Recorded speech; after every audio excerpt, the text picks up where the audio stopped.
Si tu continues à étudier comme on t'a appris à l'école, tu vas continuer à oublier comme tout le monde. Bienvenue sur cette chaîne. Si tu es élève ou étudiant, écoute-moi bien, le problème n'est pas que tu n'es pas intelligent, le problème, c'est qu'on ne t'a jamais appris comment ton cerveau apprend vraiment. On t'a demandé de mémoriser, de réciter, de répéter, sans jamais t'expliquer les règles du jeu. Résultat ? Tu travailles dur, tu passes des heures sur tes cours, et pourtant les notes ne suivent pas. Tu oublies après les examens, tu doutes de toi. Et à force, tu perds confiance. Sur cette chaîne, on fait exactement l'inverse. Ici, on t'apprend à utiliser 5 techniques puissantes, basées sur les neurosciences et la psychologie cognitive, des techniques utilisées par les élèves qui réussissent. Pas parce qu'ils sont plus doués, mais parce qu'ils ont une meilleure méthode.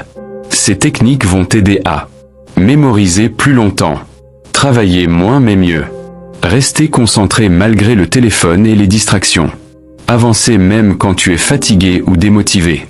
Si tu veux reprendre le contrôle de tes études, de ton cerveau et de ton avenir, abonne-toi maintenant. Ce n'est pas juste un abonnement, c'est un engagement envers toi-même. Regarde bien toute la vidéo, chaque technique complète la précédente. Si tu en sautes une, tu passes à côté d'un élément clé. À la fin, tu ne verras plus jamais le travail scolaire de la même façon. Bienvenue sur la chaîne. Ici, on n'apprend pas plus, on apprend mieux. Technique 1, le rappel actif. Pourquoi ton cerveau apprend en cherchant, pas en relisant. Si tu es élève ou étudiant en France, cette situation te parle forcément. Tu passes des heures à relire tes cours, tu connais les phrases, tu reconnais les titres, tu as même l'impression de maîtriser le chapitre. Pourtant, le jour du contrôle, ton cerveau se vide. Ce décalage est violent, il te fait douter de toi, de ton intelligence, parfois même de ton avenir scolaire. Mais ce problème n'a rien à voir avec ta valeur, il est purement neurologique. Quand tu relis un cours, ton cerveau fonctionne en mode passif. Les neuroscientifiques appellent cela la reconnaissance. Les circuits neuronaux s'activent faiblement parce que l'information est déjà sous tes yeux. Ton cerveau se contente de dire « oui, j'ai déjà vu ça ». Il ne fait aucun effort réel. Or, sans effort, il n'y a pas de mémorisation durable. Le rappel actif inverse totalement ce processus. Quand tu fermes ton cahier et que tu essaies de retrouver l'information de mémoire, tu obliges ton cerveau à travailler. L'hippocampe, la zone centrale de la mémoire, entre en action. Il va chercher l'information, la reconstruire, la reformuler. Ce travail de reconstruction renforce les connexions synaptiques. Autrement dit, chaque rappel rend la mémoire plus solide. Les études en neurosciences montrent que le rappel actif active également le cortex préfrontal, responsable de la réflexion et de la structuration. C'est exactement ce que demandent les examens français. Expliquer, rédiger, argumenter. Le rappel actif entraîne ton cerveau dans les mêmes conditions que l'évaluation réelle. Dans la vie quotidienne, ce mécanisme existe déjà. Quand tu racontes un film à un ami sans le revoir, tu t'en souviens mieux. Quand tu expliques une règle à quelqu'un, tu la comprends mieux. Le cerveau apprend en produisant, pas en consommant. Appliqué à l'école, le rappel actif change tout. En histoire géo, tu racontes le chapitre comme une histoire. En SVT, tu redessines un schéma de mémoire. En maths, tu réécris une formule sans regarder, même si c'est faux au début. L'erreur est une information précieuse pour le cerveau. Le plus important à comprendre, c'est que la sensation de difficulté est normale. Si tu te dis « je galère », c'est bon signe. Cela signifie que ton cerveau est en train de créer de nouvelles connexions. Le confort est l'ennemi de la mémoire. Le léger inconfort est son carburant. C'est pour cela que les élèves qui réussissent ne sont pas ceux qui relisent le plus, mais ceux qui se testent le plus. Le rappel actif transforme ton cerveau de spectateur en acteur, et un cerveau actif retient longtemps. Technique 2, l'apprentissage par micro-étapes. Comment respecter la capacité naturelle du cerveau. Le système scolaire français impose un rythme rapide, plusieurs chapitres par semaine, plusieurs matières par jour. Ton cerveau, lui, n'a pas changé depuis des milliers d'années. Il n'est pas fait pour avaler des blocs massifs d'informations complexes en peu de temps. Scientifiquement, le cerveau apprend par association. Chaque nouvelle information doit se connecter à une connaissance existante. Si tu ajoutes trop d'éléments à la fois, ces connexions ne peuvent pas se former correctement. C'est ce qu'on appelle la surcharge cognitive. Le cortex préfrontal sature, le stress augmente, la mémorisation s'effondre. La méthode japonaise des micro-étapes repose sur un principe simple: maîtriser parfaitement une petite chose avant d'en ajouter une autre. Cette progression lente respecte la plasticité cérébrale. Les circuits neuronaux se renforcent progressivement, sans stress excessif. Dans le cerveau, cette approche favorise l'automatisation. Ce qui était difficile devient facile. Ce qui demandait un effort conscient passe en mémoire procédurale. C'est exactement ce qui se produit quand tu apprends à conduire ou à faire du vélo. Dans la vie scolaire française, cette méthode est révolutionnaire. En français, tu peux travailler une seule notion grammaticale par jour. En maths, un seul type d'exercice, mais maîtrisé à 100% en langue, quelques mots utilisés dans des phrases réelles. Cette approche combat aussi un ennemi invisible: l'ego. Vouloir aller vite flatte l'ego, mais détruit la mémoire. Accepter d'avancer lentement protège ton cerveau. Les élèves japonais ne cherchent pas à impressionner, ils cherchent à comprendre durablement. À long terme, les micro-étapes créent une base solide. Et une base solide permet d'apprendre vite plus tard. C'est un investissement invisible, mais extrêmement puissant. Technique 3. La répétition espacée, comment programmer ton cerveau pour se souvenir sur le long terme. Si tu es élève ou étudiant en France, tu connais ce scénario par cœur, tu travailles dur avant un contrôle, tu passes la soirée à réviser. Parfois jusqu'à tard dans la nuit le lendemain, ça va encore une semaine plus tard, quand le professeur fait une petite interrogation surprise ou quand tu dois réutiliser cette notion dans un autre chapitre, tout a disparu, tu as l'impression d'avoir travaillé pour rien, cette sensation est décourageante et finit par tuer la motivation. Mais encore une fois, le problème n'est pas toi, c'est le fonctionnement normal de ton cerveau. Scientifiquement, le cerveau est programmé pour oublier. Oublier n'est pas une faiblesse, c'est un mécanisme de survie chaque jour. Ton cerveau reçoit des milliers d'informations, s'il les gardait toutes, il serait saturé, il fait donc un tri permanent. Ce tri est guidé par une question simple: est-ce que cette information sera encore utile plus tard? Quand tu apprends une leçon une seule fois, ton cerveau la classe comme temporaire. Il crée ce que les neuroscientifiques appellent une trace mnésique fragile. Cette trace commence à s'effacer très rapidement, c'est ce que le psychologue Hermann Ebbingo a mis en évidence avec la célèbre courbe de l'oubli. En 24 heures, près de 70% de l'information peut disparaître si rien n'est fait. La répétition espacée est la méthode la plus efficace jamais découverte pour lutter contre ce phénomène. Elle ne force pas le cerveau, elle coopère avec lui. Le principe est simple: réactiver une information juste avant qu'elle ne soit oubliée. À ce moment précis, le cerveau reçoit un signal extrêmement fort, cette information revient souvent. Elle est donc importante. En réponse, il renforce les connexions neuronales associées. Dans le cerveau, cela se traduit par un phénomène biologique très précis. Les neurones impliqués dans cette information se reconnectent ensemble, leurs synapses deviennent plus épaisses, plus rapides, plus efficaces. À chaque rappel, la trace mnésique devient plus stable, ce qui était fragile devient solide, ce qui était temporaire devient durable. C'est exactement comme un chemin dans une forêt la première fois. Il est à peine visible si tu ne repasses jamais, la végétation le recouvre. Mais si tu repasses régulièrement, le chemin devient clair, puis large, puis impossible à effacer. La répétition espacée transforme tes souvenirs en autoroute neuronale. Dans le contexte scolaire français, cette méthode est une révolution. Le système repose beaucoup sur des contrôles espacés dans le temps, des examens finaux, et des notions qui reviennent d'une année à l'autre. Sans répétition espacée, tu es condamné à recommencer chaque année depuis zéro. Avec cette méthode, tu travailles moins, mais beaucoup plus intelligemment. Il ne s'agit pas de refaire tout le chapitre, quelques minutes suffisent, l'essentiel est le timing. Le protocole le plus efficace est le suivant: premier rappel 24 heures après l'apprentissage, deuxième rappel 3 jours après, troisième rappel 7 jours après, quatrième rappel 14 jours après, cinquième rappel 1 mois après. À chaque rappel, tu utilises le rappel actif, tu te poses des questions, tu expliques de mémoire, tu écris sans regarder. Pas de relecture passive. Les études en sciences cognitives montrent que cette méthode permet de retenir jusqu'à 80% des informations après plusieurs mois, contre moins de 20% avec les révisions intensives de dernière minute. Ce n'est pas une opinion, c'est un fait scientifique. La répétition espacée est utilisée partout où la mémoire est cruciale: les pilotes d'avion, les médecins, les militaires, les polyglottes et même les intelligences artificielles modernes utilisent ce principe. Les applications comme Anki ou Quizlet ne font qu'automatiser ce fonctionnement naturel du cerveau.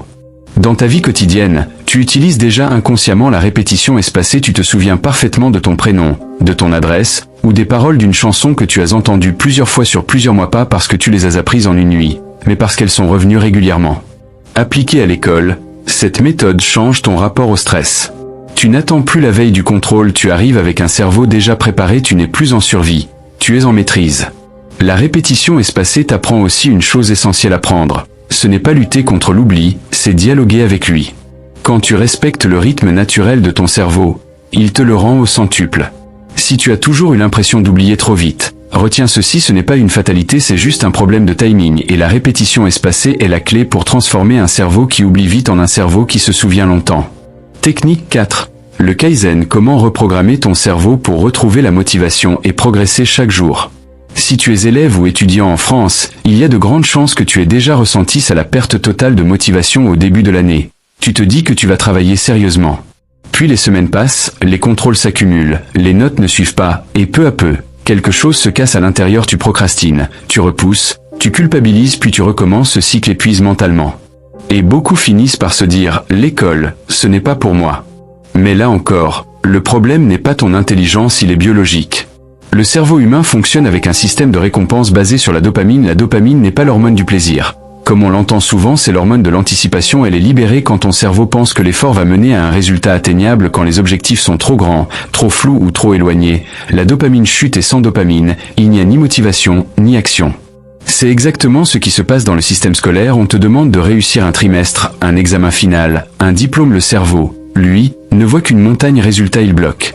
Le Kaizen, concept japonais signifiant amélioration continue, agit directement sur ce problème biologique. Il repose sur une idée simple mais révolutionnaire: réduire l'objectif jusqu'à ce qu'il devienne impossible à refuser. Scientifiquement, le Kaizen fonctionne parce qu'il multiplie les petites victoires. Chaque petite action réussie déclenche une micro-libération de dopamine. Cette dopamine renforce les circuits neuronaux liés à l'action et à l'habitude. Petit à petit, ton cerveau associe le travail à une sensation positive et non plus à une menace. Dans les usines japonaises, cette méthode a permis d'augmenter la productivité sans stress dans le cerveau humain. Elle permet de reconstruire la confiance détruite par les échecs scolaires répétés. Appliqué à l'apprentissage, le Kaizen commence par une règle contre-intuitive: travailler très peu. Parfois seulement 5 ou 6 minutes par jour pour un élève en difficulté. C'est essentiel. 6 minutes. Ce n'est pas intimidant, ton cerveau ne déclenche pas de résistance, il ne fuit pas.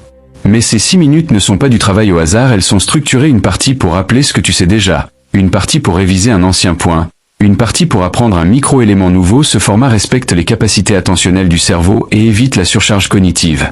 Dans le contexte scolaire français, cette méthode est particulièrement puissante. Beaucoup d'élèves vivent dans la peur du retard. Le Kaizen leur apprend une chose essentielle: tu n'as pas besoin de rattraper tout ton passé scolaire, tu as juste besoin d'avancer aujourd'hui.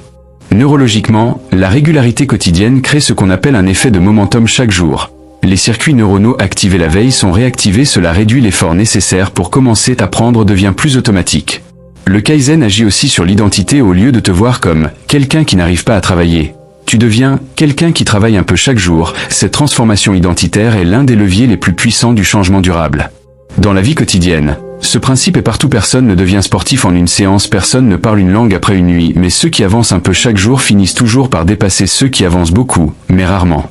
À l'école, le Kaizen réduit aussi l'anxiété. Le cerveau n'est plus en mode urgence permanente, il travaille dans un environnement perçu comme sûr et un cerveau en sécurité apprend mieux. Les recherches en psychologie de l'apprentissage montrent que la régularité a plus d'impact sur la réussite scolaire que le nombre total d'heures travaillées. Ce n'est pas l'intensité ponctuelle qui compte, mais la continuité.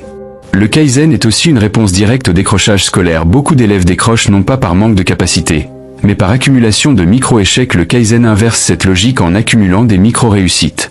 Concrètement, cela signifie accepter de faire peu, mais de le faire tous les jours, même les jours où tu n'as pas envie, même les jours où tu es fatigué, parce que l'objectif n'est pas la performance immédiate, mais la construction d'une habitude neuronale solide. Sur le long terme, ces petites améliorations s'additionnent. Le cerveau apprend plus vite, résiste mieux au stress, et retrouve le plaisir de comprendre. Ce qui semblait impossible devient progressivement naturel. Le Kaizen n'est pas une méthode miracle, c'est mieux que ça. C'est une méthode réaliste, alignée avec la biologie humaine, et c'est pour cela qu'elle fonctionne là où tant d'autres échouent. Si tu as déjà perdu confiance en toi à cause de l'école, retiens ceci: tu n'as pas besoin de te transformer du jour au lendemain, tu as juste besoin de commencer petit et de continuer. C'est ainsi que le cerveau change. C'est ainsi que la motivation revient, et c'est ainsi que le technique 5, le CH, la concentration profonde, l'arme secrète des élèves qui réussissent. Si tu es élève ou étudiant aujourd'hui, soyons honnêtes une seconde, le vrai problème, ce n'est pas que tu ne travailles pas, le vrai problème, c'est que tu n'arrives plus à te concentrer. Tu ouvres ton cahier, tu prends ton stylo et ton téléphone vibre, une notification, puis une autre, tu regardes l'heure, 20 minutes sont passées, mais tu n'as presque rien fait. Tu refermes ton cours frustré, avec cette impression d'être incapable de te poser vraiment. Si cette situation te parle, rassure-toi, tu n'es pas faible, ton cerveau est sursollicité. Scientifiquement, le cerveau humain n'est pas conçu pour le multitâche.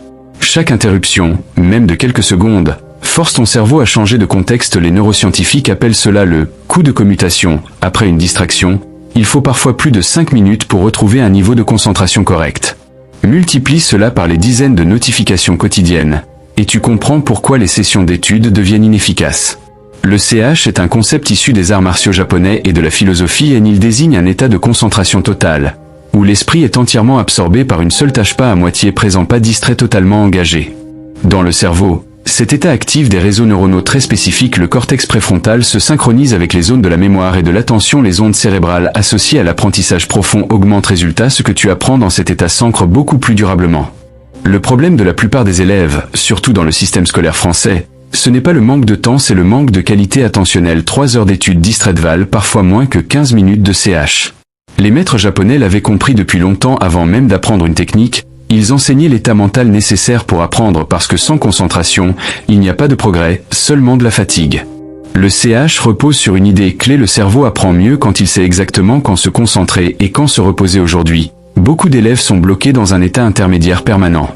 Ils ne sont ni vraiment concentrés, ni vraiment détendus. Cet état épuise le cerveau et empêche la mémorisation. Pour entrer en CH, les étudiants japonais utilisent des rituels. Ces rituels ne sont pas magiques. Ils sont neurologiques, ils servent à conditionner le cerveau. Premier ancrage, l'ancrage spatial. Étudié toujours au même endroit, le cerveau associe ce lieu à l'effort cognitif. Avec le temps, il se met automatiquement en mode concentration dès que tu t'y installes. Deuxième ancrage, l'ancrage temporel. Étudié à la même heure chaque jour, le cerveau adore les routines, il anticipe et optimise ses ressources cognitives. Troisième ancrage, l'ancrage sensoriel. Même musique sans parole, même stylo, même boisson, ces signaux déclenchent l'état de focus profond. Quatrième ancrage, l'ancrage gestuel. Un geste simple et toujours identique pour démarrer: fermer la porte, poser le téléphone hors de la pièce, mettre les écouteurs. Ce geste devient un interrupteur mental. Scientifiquement, ces ancrages activent la mémoire associative. Le cerveau comprend: maintenant, je me concentre. Le temps d'entrer dans l'état de focus est réduit drastiquement. Dans la vie scolaire française, le CH est un avantage immense. Il permet de travailler moins longtemps, mais beaucoup plus efficacement. Il réduit le stress avant les examens, car tu sais que ton temps de travail est réellement productif. Le CH implique aussi une posture mentale importante pendant ce temps. Tu n'es pas occupé, tu es indisponible. Cette distinction change tout. Tu ne négocies pas avec les distractions, tu les élimines temporairement. Les recherches montrent que les élèves capables de concentration profonde développent une meilleure mémoire de travail, une meilleure compréhension, et une plus grande confiance en eux. La confiance vient de la maîtrise, et la maîtrise vient de l'attention. Dans un monde où tout est conçu pour capter ton attention, savoir la diriger volontairement devient un super pouvoir, et ce super pouvoir s'entraîne. Si tu regardes cette vidéo jusqu'ici, c'est que tu veux vraiment progresser, et si tu veux continuer à apprendre comment reprendre le contrôle de ton cerveau, abonne-toi maintenant sur cette chaîne. Chaque vidéo est pensée pour t'aider à mieux comprendre, mieux apprendre et mieux réussir, sans bullshit et sans culpabilisation. Le CH n'est pas réservé aux moines ou aux génies. C'est une compétence. Et comme toute compétence, elle se développe avec la pratique. Commence petit: 15 minutes, un seul sujet, zéro distraction. Puis augmente progressivement. Si ce contenu t'aide, mets un like, partage-le à quelqu'un qui galère à se concentrer. Et dis-moi en commentaire si ton principal problème, c'est le téléphone, la fatigue ou le manque de motivation. Je lis tous les commentaires et j'y réponds. Souviens-toi, ce n'est pas le nombre d'heures qui fait la réussite, c'est la qualité de l'attention, et cette qualité, tu peux la construire. N progresse durablement. Si tu es arrivé jusqu'ici, ce n'est pas par hasard. Ça veut dire que, quelque part au fond de toi, tu sais une chose essentielle: le problème n'a jamais été ton intelligence, le problème, c'était la méthode. Et aujourd'hui, tu viens de découvrir que ton cerveau n'est pas cassé, il était juste mal utilisé. Le rappel actif, les micro-étapes, la répétition espacée, le Kaizen et le CH ne sont pas des astuces magiques. Ce sont des règles biologiques. Des lois invisibles que ton cerveau respecte, que tu le veuilles ou non. La seule différence, c'est que maintenant, tu les connais. Et quand on connaît les règles du jeu, on ne joue plus au hasard.